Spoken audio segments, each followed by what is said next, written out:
Okay, teachers. Next about model OMR sheets.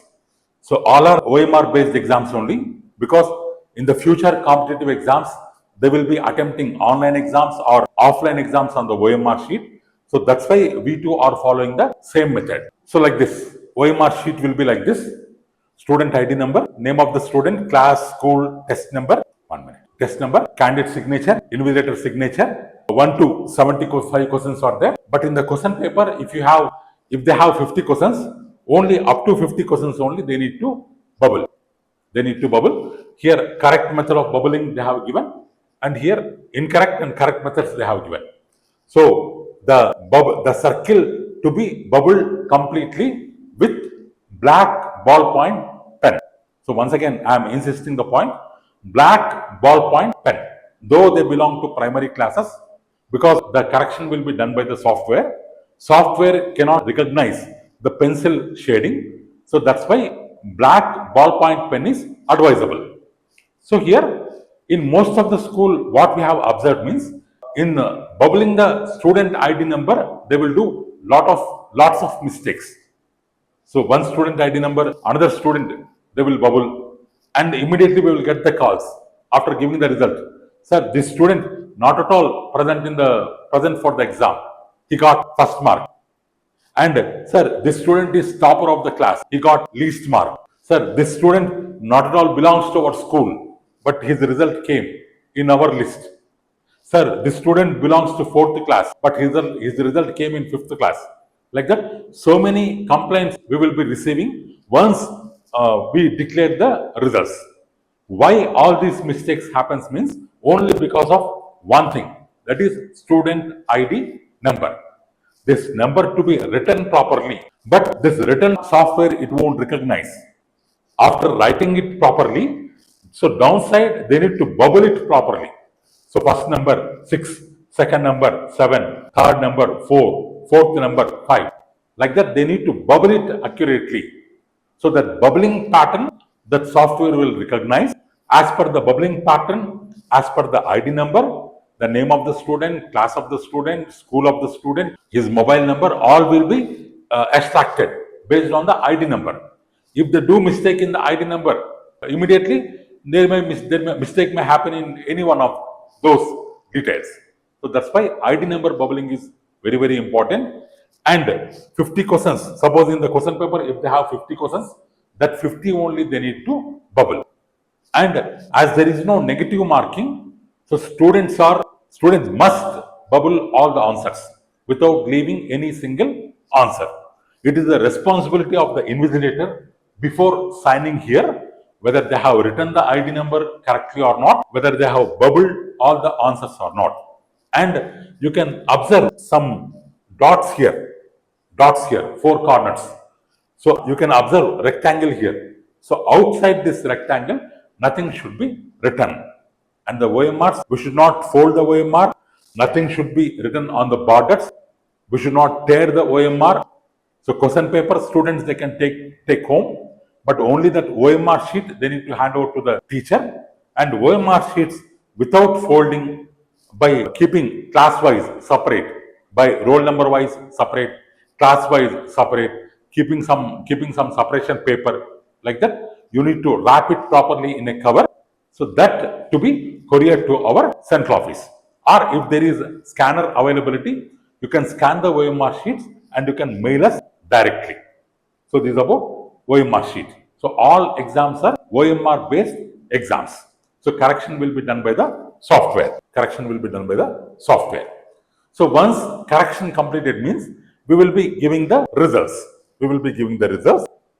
So once if we after receiving the OMRs, like this scanning missions will be there. Through that scanning will be done, and through software correction will be done. So once the correction completed means, like this we will be providing the mark list. What is the serial number of student? What is candidate ID? What is candidate name? In which class he is studying? Maths how many marks? Science how many marks? Total how much? What is his class rank? What is his national rank? Based on the marks all over nation in that particular exam. 1 minute. In that particular exam, what is his national rank? And NOS, number of students secured that particular mark, and POS, position. Suppose we have conducted one exam. It is for 100 marks. So 10 students they secured 100 marks, 100 out of 100. So as per marks, their position will be, their ranking will be 1. As per strength also, their position will be 1. They are at first place. And next mark is 99. 20 marks, they got 99. So as per marks, 99 means it is second rank. National rank is second rank. 100 marks is first rank, 99 is second rank. But as per strength, they are in which position? Already 10 students are ahead of them. So 1 plus 10, their position will be 11. So next position, these students are 20.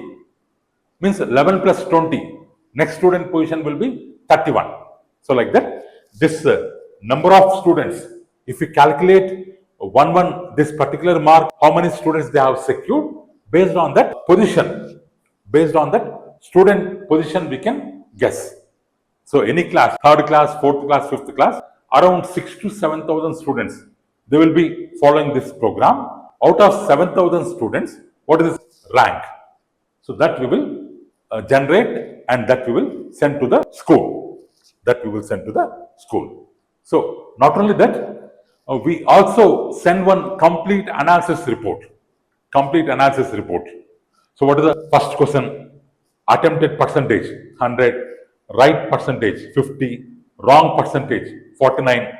This is the analysis report of one particular student, Anjali. One student report, one page will come. What is the subject? Maths question, single correct, positive 2 marks, negative 0 marks, key is B, but answer also kept B. The result is right. So that's why for this question, this child has got 2 marks. And second question, right percent 78, wrong percent 21. Means 80% student they have done it correct. Means that is easy question. So we need to point out this particular child, why she has done wrong. Like that, based on this, you need to conduct the analysis sessions. For easy question, if you see this report, who has done wrong for easy questions, based on this right and wrong percentage, you can get some clear picture. And if most of the students, they have done wrong in some particular questions, that concepts once again you need to explain in the classroom. So this analysis report to be sent for parent signature. Only soft copies we will be sending through the mail. You need to download, you need to take the printout, you need to send for the parent signature. So along with the parent signature, same day you need to give some homework also. So whatever wrongs they have done, 1, 2, 3, 4, all the wrong questions they need to solve in one book, which is called error rectification notebook.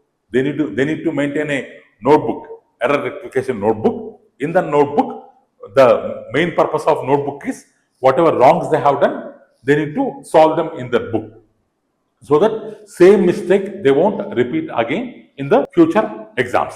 So like that, results we are going to send. So, and we are also generating some targets. Means you need to keep some targets, and you need to achieve the targets. So suppose this is the analysis of one particular section.